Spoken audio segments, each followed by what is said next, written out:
Terima kasih kerana memilih channel ini untuk mendapatkan berita terbaru setiap hari. Bagi anda yang pertama kali berada dalam channel ini, sila pertimbangkan untuk tekan butang like, subscribe dan komen video ini untuk penambahbaikan pada video akan datang. Berita politik, berita semasa, berita ekonomi, berita kesihatan, pendidikan dan segalanya ada dalam channel ini. Salam sejahtera Malaysia, berita terkini dipetik daripada astroawani.com bertajuk Dewan Negara lulus pindaan Perlembagaan Persekutuan berkaitan MA 63. Rang undang-undang itu memperoleh sokongan 49 senator masing-masing ketika belah bagi pada bacaan kali kedua dan ketiga, sekaligus lebih 2/3 persetujuan daripada ahli Dewan Negara. Berita penuh. Rang Undang-Undang Perlembagaan untuk Pindaan 2021 berkaitan dengan Perjanjian Malaysia 1963 telah diluluskan dengan majoriti lebih 2/3 di Dewan Negara hari ini. Rang undang-undang itu memperoleh sokongan 49 senator masing-masing ketika belah bagian pada bacaan kali kedua dan ketiga, sekaligus lebih 2/3 persetujuan daripada ahli Dewan Negara.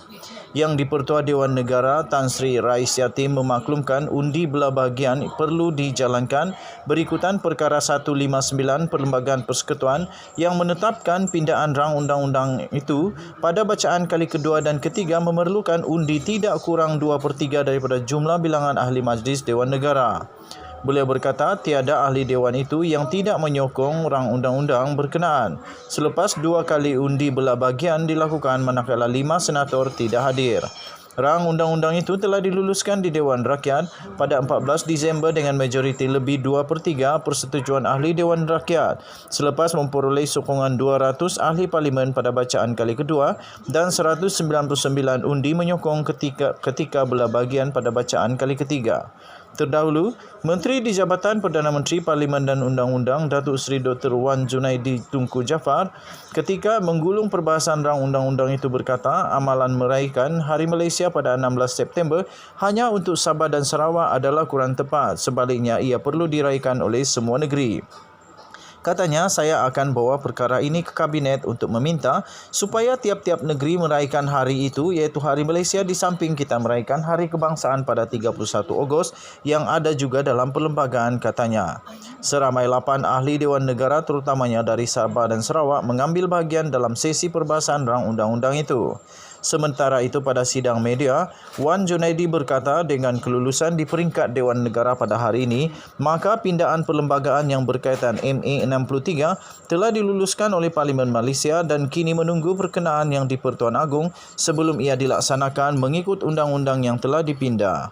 Katanya, saya sangat berbesar hati kepada semua pihak. Kami berdiri di sini adalah sebahagian daripada sejarah untuk meletakkan Perjanjian Malaysia 1963 ke dalam perlembagaan, mengiktiraf Perjanjian Malaysia itu sendiri serta untuk Sabah dan Sarawak untuk merealisasikan perjanjian-perjanjian yang terletak dalam Perjanjian Malaysia itu.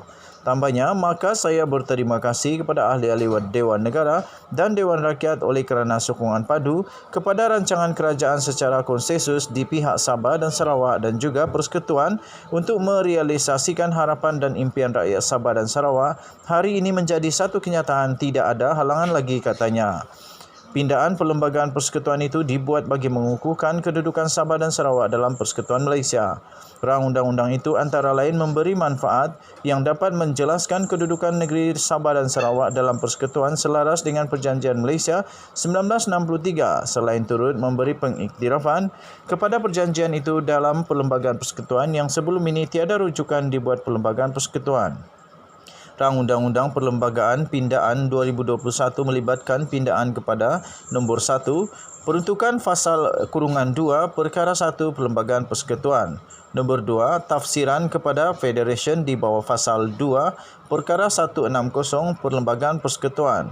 Nombor 3, tafsiran baharu Malaysia di bawah Fasal 2, Perkara 160 Perlembagaan Persekutuan. Dan yang keempat, peruntukan untuk perenggan A, Fasal 6 dan Fasal 7, Perkara 161A, Perlembagaan Persekutuan. Sekian berita, salam sejahtera Malaysia. Kita jumpa lagi. Bye-bye.